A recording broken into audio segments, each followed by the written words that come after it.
Assalamualaikum warahmatullahi wabarakatuh. Senang sekali bertemu dengan Ananda kelas 10 IPA MAN 2 model Medan. Bersama dengan Ibu Fahri Hanim, materi kita hari ini yang akan Ibu sampaikan kepada Ananda semua adalah materi mengenai gerak.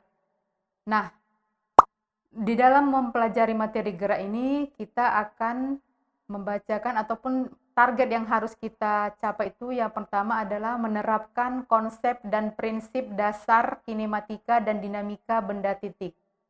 Sedangkan kompetensi dasar yang Ananda harus capai adalah dapat menganalisis besaran fisis pada gerak dengan kecepatan dan percepatan konstan. Berikutnya kompetensi dasar yang kedua adalah menganalisis besaran fisika pada gerak melingkar dengan laju konstan. Kemudian menerapkan hukum Newton sebagai prinsip dasar dinamika untuk gerak lurus dan gerak melingkar. Mengenai gerak tadi, kita harus tahu dulu definisi mengenai gerak ya. Bergerak atau diam adalah relatif, bergantung pada benda lain yang digunakan sebagai acuan. Nah, benda itu dikatakan bergerak jika kedudukan benda itu mengalami perubahan terhadap acuannya. Misal, mobil bergerak terhadap pengamat tetapi diam terhadap sopirnya. Kemudian, jarak dan perpindahan. Jadi, dalam gerak itu Ananda harus tahu apa itu jarak ataupun perpindahan. Nah jika ada dari gambar ya, itu seseorang bergerak ke timur 50 meter, kemudian bergerak ke barat 30 meter, maka dia akan mengalami yang namanya perpindahan. Nah, perpindahan kita sudah ketahui bahwa perpindahan itu adalah besaran vektor. Perpindahan besaran vektor, kenapa? Dia memiliki besar dan arah, maka arah perpindahan merupakan besaran vektor. Sedangkan jarak itu hanya besaran yang memiliki nilai saja tanpa arah, sehingga jarak merupakan besaran skalar. Kemudian untuk rumus yang kita gunakan, nanti bisa kita lihat. Nah, berikutnya kita ketahui dulu pengertian dari kelajuan dan kecepatan. Jadi kelajuan dan kecepatan itu berbeda ya, Nak. Kelajuan itu merupakan besaran skalar. Berarti kalau besaran skalar, dia hanya mempunyai nilai saja, arahnya tidak ada. Sedangkan kecepatan itu merupakan besaran vektor. Nah, kelajuan itu bisa kita cari dengan menggunakan rumus kelajuan sama dengan jarak per waktu tempuh. Nah, kelajuan diberi simbol V sama dengan S per T. Sedangkan kecepatan itu adalah perpindahan per waktu tempuh. V sama dengan S per T juga ya. Cuma yang membedakannya tadi, ingat, kelajuan besaran skalar, sedangkan kecepatan itu adalah besaran vektor. Nah, kemudian ada lagi yang perlu Ananda ketahui, di dalam gerak itu ada yang namanya percepatan. Percepatan itu adalah perubahan kecepatan per selang waktu. Nah, percepatan itu kita bedakan atas percepatan rata-rata dan percepatan sesaat. Nah, apa itu percepatan rata-rata? Percepatan rata-rata itu adalah delta V per delta T. Kalau dikatakan delta V berarti V2 dikurang V1 per delta T berarti T2 dikurang T1. Sedangkan percepatan sesaat ya, simbolnya sama-sama dengan A kecil, cuma dia namanya sesaat itu ada limit ya. Jadi limit delta T menuju 0 berarti delta V per delta T. Nah, percepatan ini simbolnya sama juga dengan perlambatan. Jadi kalau ada percepatan, ada perlambatan. Perlambatan sama dengan percepatan, cuma kalau dia perlambatan, dia diberi tanda negatif. Itu dia yang membedakan antara percepatan dengan perlambatan. Nah, berikutnya GLB dan GLBB. Apa itu GLB? GLB itu adalah gerak lurus beraturan. Nah, GLB dikatakan gerak lurus beraturan, kenapa? Dia mempunyai ciri-ciri. Kenapa? Gerak bendanya pada lintasan lurus, tapi kecepatannya tetap. Apa contoh GLB? Contoh GLB itu terdapat pada mobil yang bergerak di jalan bebas hambatan dengan kecepatan konstan. Itu contoh dari GLB. Nah, pada GLB ini pun berlaku persamaan ya, ada persamaannya. Persamaan yang pertama apa? Persamaan gerak benda. V sama dengan delta S per delta T. Ingat ya, kalau dia tadi delta berarti itu adalah perubahan ya. Nah, delta S per delta T. Delta T itu berarti T akhir dikurang T awal. Artinya apa? Kedudukan akhir dikurang kedudukan awal waktunya. T awal itu bisa juga disebut dengan T0. 0 ya, karena dia mula-mula. Sedangkan, maka V-nya dapat dicari delta S per delta T sama dengan S delta S. Berarti S dikurang S0 atau S akhir dikurang S awal per T. Nah, kemudian ada persamaan posisinya.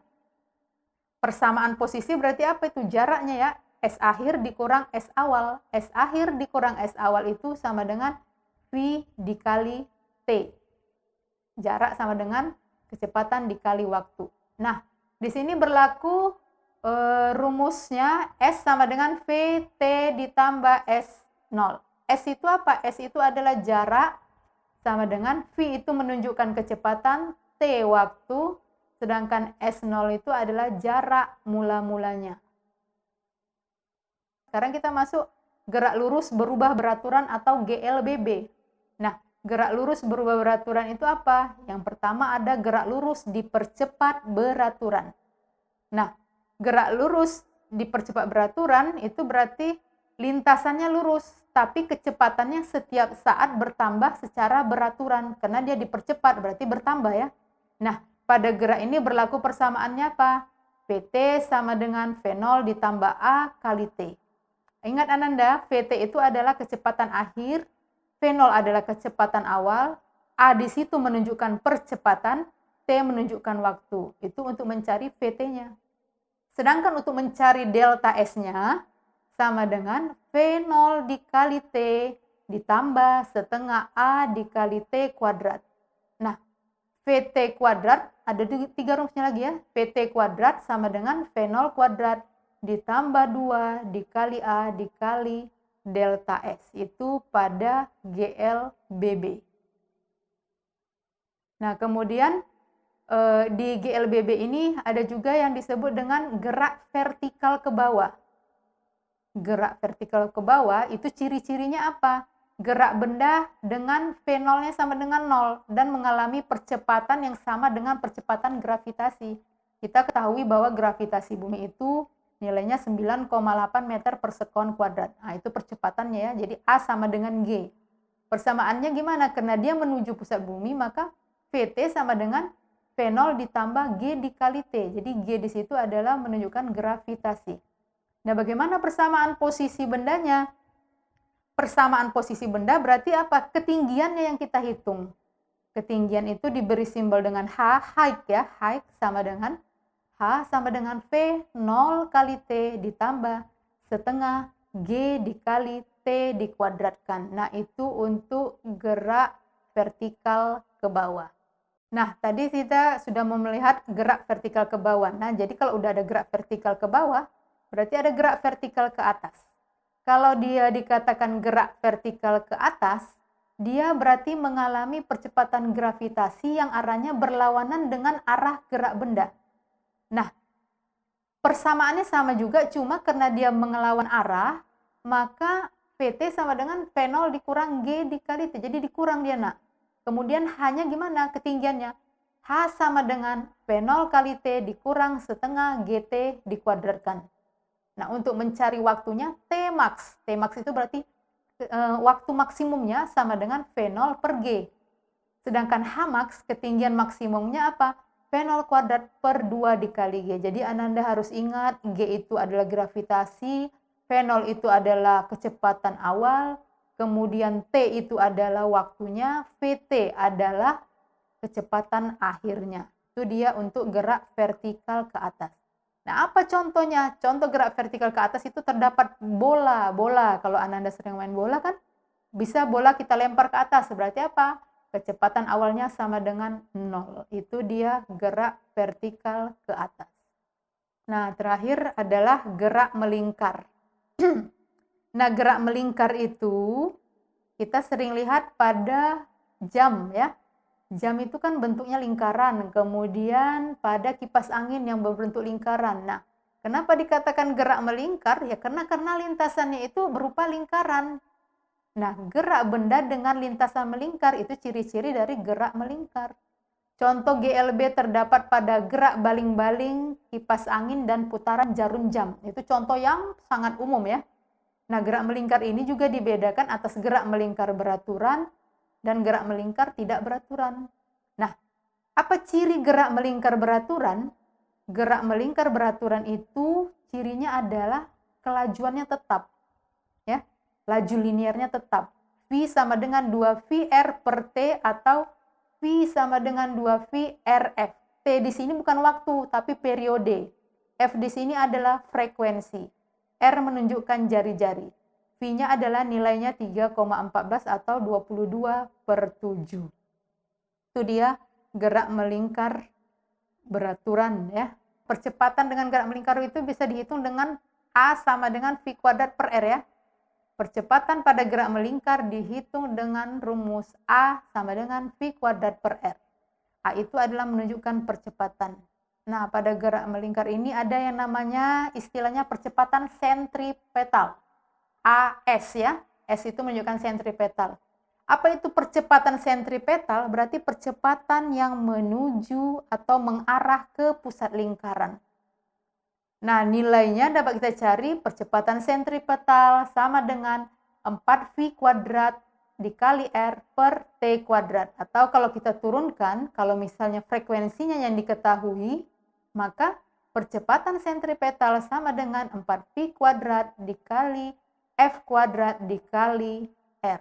Nah, demikian ya Ananda. Ini rumus-rumus yang Ibu sampaikan ini adalah secara garis besar mengenai materi kita yaitu gerak. Jadi Ibu sangat mengharapkan Ananda jangan hanya terfokus dengan materi yang Ibu berikan ini saja, tapi harus rajin membaca, kemudian harus rajin mengerjakan latihan soal-soal. Nah, Ibu sangat berharap anak-anak kelas 10 IPA yang tahun 2020 ini menjadi anak-anak yang berkualitas ya. Walaupun materi yang Ibu berikan hanya secara garis besarnya saja. Jadi, Ibu sangat berharap Ananda baca buku, kemudian latihan, itu dia. Kalau anak IPA harus seperti itu. Demikian saja, mudah-mudahan materi hari ini dapat Ananda terima dan dapat Ananda pelajari. Nah, tetap semangat belajar, tetap berdoa, itu dia kunci sukses untuk belajar hari ini. Oke Ananda, terima kasih. Ibu akhiri dengan wassalamualaikum warahmatullahi wabarakatuh.